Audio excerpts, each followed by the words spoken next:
Hello guys, welcome to my geography YouTube channel. এই ভিডিওর মাধ্যমে আমরা তিনটি বিষয় খুবই সহজ ভাষায় তুলে ধরার চেষ্টা করব। 1 নম্বর ভূমিকম্প, 2 নম্বর ভূমিকম্পের কেন্দ্র এবং উপকেন্দ্র, এবং 3 নম্বর হলো ভূমিকম্পের কারণসমূহ। এই তিনটি বিষয় অত্যন্ত সহজ ভাষায় এবং ভিডিও সহকারে দেখানোর চেষ্টা করছি। তো চলো শুরু করি। আমাদের যে ভূত্বক সেটা বিভিন্ন সময় বিভিন্নভাবে কেঁপে ওঠে। এই কেঁপে ওঠারটাকেই ভৌগোলিকগণ ভূমিকম্প বলে আখ্যায়িত করেছেন। তাহলে আমরা যদি পরীক্ষায় লিখতে যাই যে ভূমিকম্প কাকে বলে, তাহলে আমরা কি লিখব? তখন আমরা লিখব ভূপৃষ্ঠের কোনো অংশ যখন প্রাকৃতিক কিংবা কৃত্রিম কারণে কিছুক্ষণের জন্য কেঁপে ওঠে, এই কম্পনটাকে বলা হয় ভূমিকম্প। আরও একবার বলছি, যদি ভূপৃষ্ঠ প্রাকৃতিক কিংবা কৃত্রিম কারণে যদি ক্ষণিকের জন্য হঠাৎ করে কেঁপে ওঠে বা ঝাঁকুনি সৃষ্টি হয়, তাহলে তাকে বলা হয় ভূমিকম্প। তাহলে একটু উদাহরণ সহকারে আমরা জেনে নিই। যখন দেখা যায় যে আগ্নেয়গিরি অর্থাৎ অগ্নুদ্গম হয়, তখন আমাদের ভূপৃষ্ঠ কিছুটা কেঁপে ওঠে। যখন প্লেটগুলো, আমরা জানি আমাদের যে পৃথিবী সেটা প্লেট দ্বারা গঠিত রয়েছে, ছোট বড় বিভিন্ন প্লেট দ্বারা গঠিত রয়েছে। সেই প্লেটগুলো যখন একটা আরেকটার সাথে সংঘর্ষিত হয় কিংবা একটা আরেকটার থেকে দূরে সরে চলে যায়, তখন সেটাকে আমরা ভূমিকম্প বলি, অর্থাৎ আমাদের পৃথিবীটা তখন হেলে দুলে উঠে। তারপরে কৃত্রিম কারণ কোনগুলো বা কৃত্রিম উপায়ে কিভাবে কেঁপে ওঠে? তোমরা জানো যে উত্তর কোরিয়া মাঝে মধ্যেই পরমাণু বোমা টেস্ট করে থাকে সাগরে। তাহলে যদি এই রকম বিস্ফোরণ ঘটানো হয়, সেটা সাগরে হোক কিংবা স্থলভাগে, তোমরা যদি কয়লার খনিগুলোর কাছে যাও, তাহলে দেখবে বড় বড় কয়লার স্তূপগুলোকে ভাঙানোর জন্য বা ভেঙে দেওয়ার জন্য বিস্ফোরণ ঘটানো হয়। তখন আমাদের ভূপৃষ্ঠ কিছুটা কেঁপে ওঠে। এটাকেও কিন্তু আমরা ভূমিকম্প হিসেবে উল্লেখ করে থাকি। এবার চলো আমরা জেনে নিই যে ভূমিকম্পের কেন্দ্র কাকে বলে এবং উপকেন্দ্র কাকে বলে। ভূমিকম্পের কেন্দ্র হলো যে আমাদের যে ভূত্বক, এই ভূত্বকের নিচের দিকে যেখানে কম্পনের যে তরঙ্গ, ভূমিকম্পের যে কম্পনের তৈরি হয়, অর্থাৎ কম্পনটা সৃষ্টি হয় যে জায়গাটা থেকে, সেটাকে বলা হয় ভূমিকম্পের কেন্দ্র বা উৎসস্থল। আরেকবার বলছি, আমাদের ভূপৃষ্ঠে যে ভূমিকম্পটা পরিলক্ষিত হয়, সেটা যেখানে সৃষ্টি হয়, মানে ভূ অভ্যন্তরের যেখানে সৃষ্টি হয়, সেই সৃষ্টি হওয়ার জায়গাটাকে বলা হয় ভূমিকম্পের কেন্দ্র বা ভূমিকম্পের উৎসস্থল। এই ভূমিকম্পের কেন্দ্র একটা কিন্তু বিন্দু থেকে হয় না, এটা কিন্তু বেশ কিছুটা জায়গা জুড়ে থাকে। অর্থাৎ ভূমিকম্পের কেন্দ্র কিন্তু কোনো বিন্দু নয়, এগুলো কিন্তু বৈশিষ্ট্য এক একটা, এগুলো কিন্তু বিশাল একটা জায়গা জুড়ে নিচের দিকে অবস্থান করে। এটার গভীরতা কত থাকে না, তো 15 থেকে 35 কিলোমিটারের মধ্যেই কিন্তু এই জায়গাটা অবস্থান করে। এবার আমরা জানবো যে ভূমিকম্পের উপকেন্দ্রটা কি। ভূমিকম্পের উপকেন্দ্র বলতে আমরা কি বুঝি? তো আমরা তো জানলাম যে ভূমিকম্প সৃষ্টি হচ্ছে, তো যে জায়গাটা থেকে সৃষ্টি হচ্ছে সেই জায়গাটাকে আমরা বলছি ভূমিকম্পের উৎসস্থল বা ভূমিকম্পের কেন্দ্র।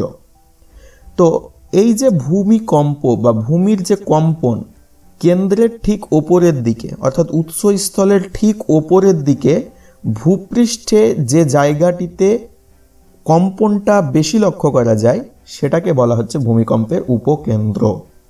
তাহলে ছবির মাধ্যমে আশা করছি বোঝাতে পেরেছি যে এই যে তোমরা দেখতে পাচ্ছ যে ভূমিকম্পের কেন্দ্রটা হচ্ছে নিচের দিকে, অর্থাৎ ভূপৃষ্ঠ থেকে সেটা 15 থেকে 35 কিলোমিটার নিচে অবস্থান করছে, আর ভূমিকম্পের উপকেন্দ্রটা আমাদের ভূপৃষ্ঠের কাছে অবস্থান করছে।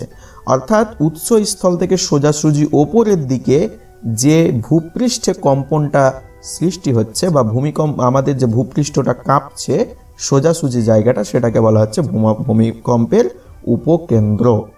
তাহলে আশা করছি বোঝাতে পেরেছি যে ভূমিকম্পটা কি এবং ভূমিকম্পের কেন্দ্র কি, ভূমিকম্পের উপকেন্দ্রগুলো কি।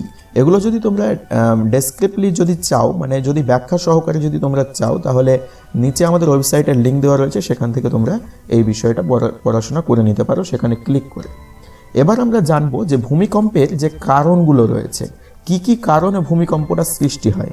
আমরা প্রথমেই কিন্তু ভূমিকম্পের সংজ্ঞা দিতে গিয়ে বলে দিয়েছি যে ভূমিকম্পে যে প্রাকৃতিক এবং কৃত্রিম কারণে যদি আমাদের ভূমিটা কেঁপে ওঠে বা পৃথিবীটা কেঁপে ওঠে তখন সেটাকে আমরা ভূমিকম্প বলি। তাহলে নিশ্চয়ই কারণগুলো আমরা দুটো ভাগে ভাগ করে নিতে পারবো। একটা হচ্ছে ন্যাচারাল কারণ অর্থাৎ প্রাকৃতিক কারণ, আর একটা হচ্ছে মানুষের সৃষ্টি করা কারণ। এই দুটো কারণ কিন্তু খুবই গুরুত্বপূর্ণ। তো একটা হচ্ছে প্রাকৃতিক কারণ। প্রাকৃতিক কারণকে আমরা দুটো ভাগে ভাগ করে দিতে পারি।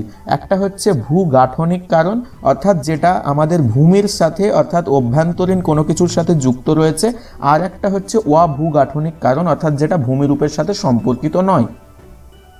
একটু যদি উদাহরণ দিয়ে দিই যে আমাদের যে ভূ অভ্যন্তরে যে প্রথমেই বলেছিলাম যে প্লেট টেকটনিক যে থিওরিটা, যদি তোমরা না জানো তাহলে নিচে ডেসক্রিপশনে লিঙ্ক দেওয়া আছে, সেখান থেকে তোমরা এই প্লেট টেকটনিকটা সম্পর্কে বিস্তারিত ধারণা নিতে পারো, আমাদের চ্যানেলে ভিডিওটা রয়েছে।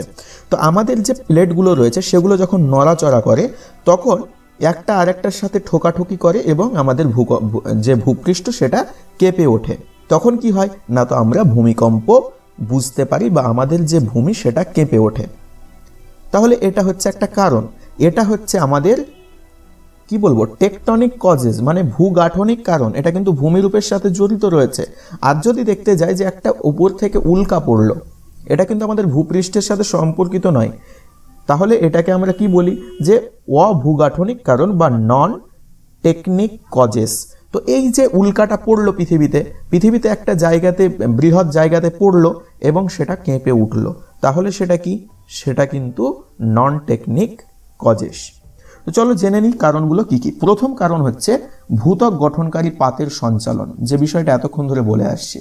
তো আমাদের তিন ধরনের পাত রয়েছে, একটা হচ্ছে অভিসারী পাত, একটা হচ্ছে প্রতিসারী পাত, আর একটা হচ্ছে নিরপেক্ষ পাত। এই তিনটে পাত সীমান্তেই কিন্তু ভূমিকম্প লক্ষ্য করা যায়। যখন অভিসারী বলতে একটা পাত যখন আরেকটা পাতের অভিমুখে যাত্রা করে তখন তাদের মধ্যে যে কম্পনটা সৃষ্টি হয়, মানে তাদের যে সংঘর্ষিত পাত দুটোর মাঝখানে যে কম্পনটা সৃষ্টি হয়, সেখানেও কিন্তু আমরা দেখতে পাই যে কম্পন মানে পরিলক্ষিত হয়। আর একটা কি না, তো প্রতিসারী পাত সীমান্ত কি না, তো একটা আরেকটা থেকে দূরে সরে যায়। যখন এরকমটি দেখা যায় তখন ভিতরের যে ম্যাগমাগুলো রয়েছে সেটা কিন্তু উপরের দিকে উঠে আসে, তখন আমাদের ভূমিকম্প পরিলক্ষিত হয়ে থাকে। আর একটা যেটা হচ্ছে নিরপেক্ষ পাত সীমান্ত, অর্থাৎ এটা পাশাপাশি দিয়ে চলে যায়, অর্থাৎ একটা পাত আর একটা পাতের সাথে কোনো সংঘর্ষ করে না, দূরেও চলে যায় না, পাশাপাশি গা ঘেঁষে চলে যায়। তখন যে কম্পনটা পরিলক্ষিত হয় সেটাও কিন্তু ভূমিকম্প। এখানে কি হয় না, তো এখানে চ্যুতি লক্ষ্য করা যায়, অর্থাৎ একটা প্লেট আর একটা প্লেট থেকে উপরে নিচে নেমে যায় এবং সংঘর্ষিত হয়ে তারা কিন্তু পাশ কাটিয়ে চলে যায়, তখনই কিন্তু ভূমিকম্প পরিলক্ষিত হয়। তো এক নম্বর কি না, তো ভূত্বক গঠনকারী পাতের সঞ্চালন। দ্বিতীয় হচ্ছে পৃথিবীর সংকোচন। আমরা জানি যে উৎপত্তির পর থেকে পৃথিবী ক্রমশই তাপ বিকিরণ করছে। যখন পৃথিবীর সৃষ্টি হয়েছিল তখন কিন্তু আমরা কি দেখেছিলাম যে গ্যাসীয় একটা পদার্থ ছিল, পৃথিবী একটা গ্যাসীয় পিণ্ড ছিল এবং সেটা আস্তে আস্তে তাপ বিকিরণ করতে শুরু করেছে। এখনও কিন্তু তাপ বিকিরণ করছে, আর তাপ বিকিরণ করছে তার ফলে পৃথিবী সংকুচিত হচ্ছে, ছোট হচ্ছে এবং তার ফলে আমাদের কোনো কোনো সময় ভূকম্প লক্ষ্য করা যায় বলেও কিন্তু বিশেষজ্ঞরা মনে করেন। তারপরে কি না, তো ভঙ্গিল পর্বতের যে উত্থান। আমরা জানি নবীন ভঙ্গিল পর্বতের উদাহরণ যদি আমরা দিই তাহলে আমরা কাকে দেব না, তো হিমালয় পর্বতকে আমরা দিয়ে থাকি। তো এই যে এটা হচ্ছে নবীন ভঙ্গিল পর্বত, অর্থাৎ এটা নবীন মানে কি না, মাত্র নতুন। যখন একটা শিশু জন্মগ্রহণ করে তখন সে কিন্তু বড় হয়, আস্তে আস্তে বৃদ্ধি পায়, তার শারীরিক যে দিকগুলো সেগুলো বৃদ্ধি পায়। কিন্তু যখন একজন বুড়ো মানুষ সে তো আর বৃদ্ধি পায় না। যখন একজন পর্যাপ্ত পরিমাণে মানুষ মানে যার বয়স হয়ে গেছে সে কিন্তু আর বৃদ্ধি পায় না, তাহলে শিশুরাই কিন্তু বৃদ্ধি পায়। তো আমাদের যে হিমালয় সেটাও হচ্ছে কি না, তো নতুন একটা ভঙ্গিল পর্বত, এটাও কিন্তু ক্রমশই বাড়ছে, বছরে বছর 2 ফুট 1 ফিট করে এটার কিন্তু উচ্চতা ক্রমশই বাড়তে চলেছে। এখন যদি আমরা দেখতে যাই 8848 মিটার থেকে 8850 মিটার উচ্চতা হয়েছে, অর্থাৎ 2 মিটার বেড়েছে হিমালয়ের উচ্চতা। তারপরে কি কারণ না, তো হচ্ছে অগ্নুৎপাত। আগ্নেয়গিরির অগ্নুৎপাতের সময় যে বহির্মুখী যে বিভিন্ন তরল পদার্থগুলি আসে তার চাপে কিন্তু যে ভূত্বক রয়েছে সেটা কিন্তু ভূত্বক চিরে ম্যাগমাগুলো বাইরে বেরিয়ে আসে, তখন কি হয় না, তো ভূমিকম্প পরিলক্ষিত হয়ে থাকে। আর কি কারণ না, তো ভূগর্ভস্থ বাষ্পচাপ। ভূগর্ভের নিচে ম্যাগমা রয়েছে, আমরা জানি উত্তপ্ত একটা জায়গা রয়েছে এবং সেখানে কি হয় না, তো বাষ্পগুলো উপরের দিকে উঠার চেষ্টা করে এবং সেটা যখন আর পারে না বাষ্পগুলো যখন একেবারে আর বেরোতে পারছে না, বদ্ধ হয়ে আছে, তখন সেটা বিস্ফোরণ ঘটিয়ে বাইরের দিকে বেরিয়ে আসে। সেটাকে আমরা আগ্নেয়গিরির সাথেও তুলনা করতে পারি এবং বিভিন্ন জলও এর সাথে বেরিয়ে আসে। অভূগাঠনিক কারণের সাথে কি বলেছিলাম না, তো যে উল্কাপাতগুলো হয় অর্থাৎ আকাশ থেকে উল্কা পড়লো, এটা কিন্তু ভূমিরূপের সাথে কোনো সম্পর্ক নেই, তাই জন্য এটাকে অভূগাঠনিক বলা হয়েছে।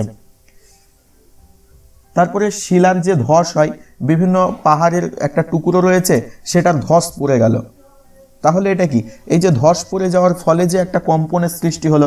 বিভিন্ন সময় আমরা জানি যে আমরা যখন কার্স্ট অঞ্চল পড়াচ্ছিলাম, কার্স্ট অঞ্চল সম্পর্কে যদি তোমরা জানতে চাও সেটারও ভিডিও লিঙ্ক ডিসক্রিপশনে দেওয়া রয়েছে। কার্স্ট অঞ্চলে আমরা দেখেছিলাম যে বিভিন্ন গুহাগুলো ভেঙে পড়ে যায়, কেন না, তো সেগুলো চুনা পাথর সমৃদ্ধ জায়গা এবং সেখানে মাটির পরিমাণ নেই বললেই চলে। তো এই যে গুহাগুলো যে ধসে পড়ে সেটাও কিন্তু ভূমিকম্প সৃষ্টির একটা কারণ। এবার আমরা জেনে নিই যে মানুষ কিভাবে ভূমিকম্প সৃষ্টি করে থাকে বা মানুষ কিভাবে ভূমিকম্পের সৃষ্টিকর্তা।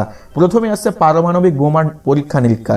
প্রথমে বললাম উত্তর কোরিয়া সহ বিভিন্ন দেশ এখন পারমাণবিক বোমার খেলায় মেতে উঠেছে এবং তারা একে অপরের থেকে এগিয়ে থাকার চেষ্টা করছে। তাহলে এখানে আমরা কি জানতে পারছি যে পারমাণবিক বোমা যখন টেস্ট করা হচ্ছে তখন সেটা জলভাগে কিংবা স্থলভাগে যেখানেই টেস্ট করা হোক না কেন, সেটা কিন্তু একেবারে খুবই ক্ষতিকর একটা বিষয় এবং ভয়ঙ্কর একটা বিষয়, যেটা ভূমিকম্প সৃষ্টি করতে পারে অর্থাৎ ভূমিকম্প তৈরি করে দিতে পারে। তারপরে খনিগর্ভের ভাঙন, যে বিষয়টা বললাম যে বিভিন্ন কয়লাগুলো যখন ভাঙানো হয় এবং সেখানে বিস্ফোরণ সংগঠিত করা হয় এবং কয়লাগুলোকে ভেঙে চুরমার করা হয়, অর্থাৎ খনি অঞ্চলে এই যে বিস্ফোরণগুলো সেগুলো ঘটানো হয়ে থাকে। পার্বত্য অঞ্চলে রাস্তাঘাটে নির্মাণের জন্য বিভিন্ন স্টিমারগুলো চালানো হয় এবং গাছপালা কেটে নেওয়া হয়, তার ফলে কি হয় না, তো সেখানে ধসের কিন্তু একটা বিষয় কিন্তু লক্ষ্য করা যায়। এই বিষয়গুলো কিন্তু অত্যন্ত গুরুত্বপূর্ণ বিষয়গুলো আমি আলোচনা করলাম এই ভিডিওর মাধ্যমে। তোমাদের যদি কোনো প্রবলেম থেকে থাকে তাহলে কমেন্ট করো, যদি ভিডিওটি ভালো লাগে লাইক করো এবং চ্যানেলটি সাবস্ক্রাইব করে অবশ্যই আমাদের সাথে থেকো। অসংখ্য ভিডিওটি দেখার জন্য অসংখ্য ধন্যবাদ, আর নেক্সট ভিডিও দেখার আমন্ত্রণ জানিয়ে এখানেই শেষ করছি। Thank you very much.